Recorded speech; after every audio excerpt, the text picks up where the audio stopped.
Hello friends, welcome back to my channel Debrina's ওয়ার্ল্ডে তোমাদের সবাইকে অনেক অনেক স্বাগত। দেখো, আজকে জামাই ষষ্ঠীর আগেই ঘরে মতিচুরের লাড্ডু তৈরি করে ফেললাম। আর কি করে তৈরি করে ফেললাম চটচট দেখে নাও। ছোলার ডালকে 4-5 ঘন্টা ভিজিয়ে রেখে দিয়েছিলাম। আর ছোলার ডালটা যখন ভিজে গেছে ওটাকে একটু দরদরে, মানে একটু একদম মিহি পেস্ট করতে হবে না, একটু দরদরে থাকবে এরকম পেস্ট করে নিতে হবে। আর তেলে এই ছোলার ডালটাকে একটু ফ্রাই করে নিতে হবে। তো প্রথমে তেলে দেখো, কড়াতে আমি তেল দিয়েছি আর তাতে 1 চামচ ঘি দিয়েছি। পুরো ঘি আমি করছি না। আর প্রথমে কড়াতে তেল দিয়ে 1 চামচ ঘি দিয়ে তারপরে ওই বড়ার আকারে ছোলার ডালের পেস্টটাকে বড়া করে ভেজে নিতে হবে। আর এই যে বড়া করে ভাজবে, একদম পুড়িয়েও দেবে না, একদম কাঁচাও যেন না থাকে, মিডিয়াম ফ্লেমে এদিক ওদিক করে ভেজে নিতে হবে।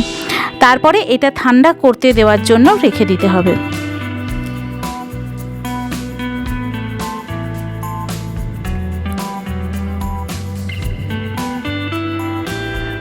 এই দেখো, বড়াগুলো সব ভালো করে ভেজে নিয়েছি। আর এই সময় কড়াতে চাশনি তৈরি করার জন্য, যে চিনির সিরাপটা তৈরি করার জন্য 1 কাপ ভর্তি করে চিনি নিয়েছি আর 1/2 কাপ জল নিয়েছি। দিয়ে এটা ফুটতে দিতে হবে যতক্ষণ না চিনিটা মেল্ট হচ্ছে, সিরাপ হচ্ছে। আর এই সময় এর মধ্যে দিয়ে দিতে হবে এলাচ গুঁড়ো। আর এই এলাচ গুঁড়ো দিলে এই যে একটা লাড্ডুটা তুমি তৈরি করছো তার স্বাদটা খুব সুন্দর হবে। আর যতক্ষণ চিনির সিরাপটা হচ্ছে ততক্ষণ দেখো আমার ছোলার ডালের বড়াগুলো ঠান্ডা হয়ে গিয়েছিল। আর আমি এরকম দরদরে করে একটা মিক্সিতে পেস্ট করে নিয়েছি। একদম মিহি পেস্ট করার কোনো প্রয়োজন নেই, একটু দরদরে থাকলেই লাড্ডুটা ভালো হবে। আর এলাচ গুঁড়ো দিয়ে দিয়েছি দেখো চাশনিতে। তারপরে এই সিরাপটাকে খানিকক্ষণ ধরে ফোটাতে হবে যতক্ষণ না এক তার আসছে সিরাপটার মধ্যে। আর তারপরে দেখো, কাজুগুলোকে কেটে নিয়েছি হাফ হাফ করে, এগুলো লাড্ডু করার সময় লাড্ডুর ওপরে দেব। আর আমন্ড আর কিশমিশকে আমি একটু সরু করে গ্রাইন্ড করে কেটে নিয়েছি। তো তারপরে দেখো, চাশনিটাতে যখন ফুটে আসবে তখন একটু কমলা ফুড কালার এর মধ্যে দিয়ে দেবে। আর কমলা ফুড কালারটা দিলে এই রঙটা পুরো মতিচুরের লাড্ডুর মতনই হবে। তারপরে ওই গ্রাইন্ড করা বেসনের বড়াগুলো এর মধ্যে দিয়ে দিতে হবে। দিয়ে লো মিডিয়াম ফ্লেমে 5 থেকে 10 মিনিট এটাকে কুক করতে হবে।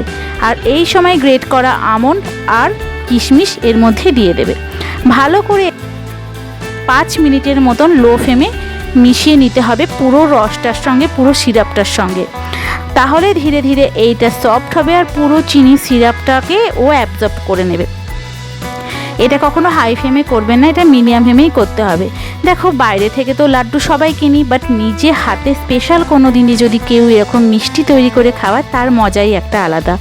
তারপরে দেখো, এই সময়তে 2 চামচ ভর্তি করে ঘি দিয়ে দেবে। দিয়ে আবার ভালো করে এটাকে 2-3 মিনিট কুক করে নেবে। ব্যাস, তারপরে এটা ঠান্ডা করতে দিয়ে দিতে হবে। আর পুরোপুরি ঠান্ডা হয়ে যাওয়ার আগেই যখন হাফ শোয়া গরম থাকবে সেই সময় লাড্ডুর আকারে গড়ে নিতে হবে।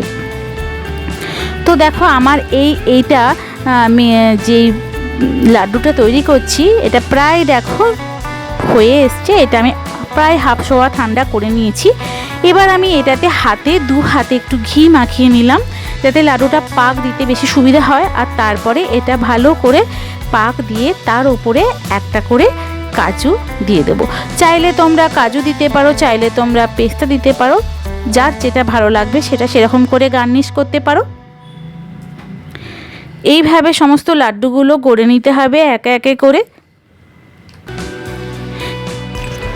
আর বেসন দিয়েও হয়, যেটা মিহিদানা করে নিতে হয় আর মিহিদানার মতন করে তারপরে করতে হয়, কিন্তু সেটা অনেক টাফ, অনেকের ভালোভাবে মিহিদানা করতে পারে না। তাই এটা হচ্ছে সব থেকে সোজা প্রসেস, কিন্তু পুরো একদম দোকানের মতিচুরের লাড্ডুকে হার মানাবে, খেতেও দারুণ হয়। তো তোমরা এই প্রসেসে একবার করে দেখতে পারো, খুব ইজিতে হয়ে যাবে মতিচুরের লাড্ডু। আর আমার এই পুরো ভিডিওটা যদি তোমাদের ভালো লেগে থাকে তাহলে প্লিজ প্লিজ লাইক করে দাও। আর তোমার ফ্রেন্ডদের সাথে আমার এই চ্যানেলটা শেয়ার করে দিও, আমার সাবস্ক্রাইব করো প্লিজ। যারা নতুন আসছো তারা আমার চ্যানেলটাকে সাবস্ক্রাইব করো। আর নেক্সট ব্লগে আবার দেখা হবে, ততক্ষণের জন্য টাটা।